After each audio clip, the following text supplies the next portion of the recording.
नमस्कार, भारतीय न्यूज में आपका स्वागत है। मैं हूं आपके साथ रूबी और आइए करते हैं खबरों की शुरुआत। पूर्व मंत्री जीतू पटवारी ने इंदौर में कोरोना को लेकर शिवराज सरकार पर जुबानी हमला बोलते हुए दोहरी नीति अपनाने का आरोप लगाया। साथ ही मोदी सरकार द्वारा कृषि सुधार विधेयक पास करने के विरोध में प्रदेश व्यापी आंदोलन का ऐलान भी किया। इंदौर में कोरोना जिस तरह से बेकाबू हो रहा है, उसे लेकर इंदौर कांग्रेस ने चिंता जताते हुए मीडिया से चर्चा की।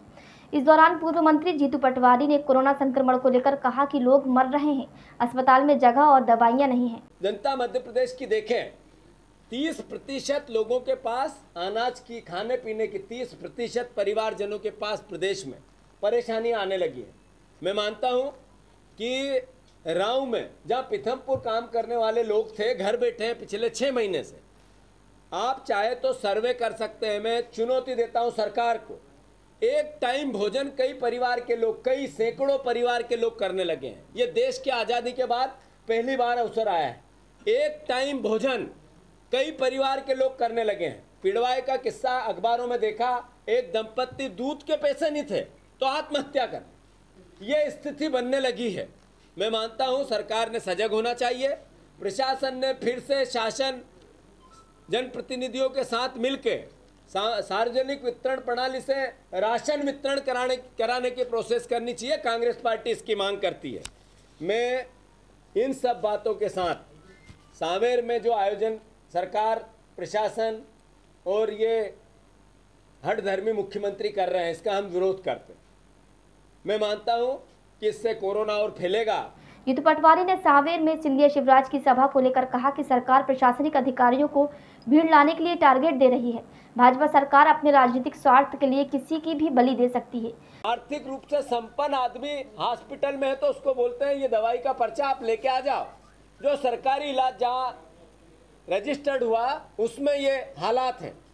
मैंने पिछली बार जब बात की थी तो मैंने कहा था भोपाल में कि मेरे अंकल को उस समय तक 5 लाख रुपए लगे थे, अभी 9 लाख रुपए लगे। वो भर्ती हैं आज भी।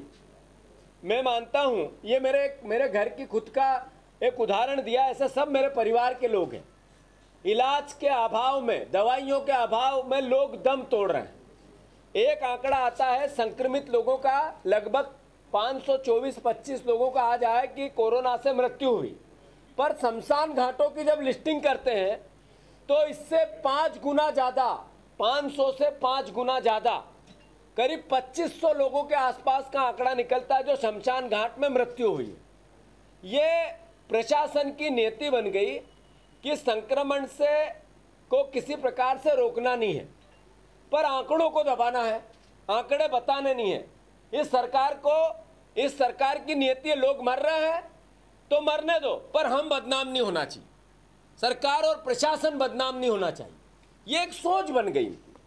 मैं मानता हूं जहां ब्लड की कमी हो, ब्लड जो आज नॉर्मल मरीजों को लगता है, जहां पे ऑक्सीजन की कमी हो, एक सरकार कैसे अपनी पीठ थपथपा सकती है?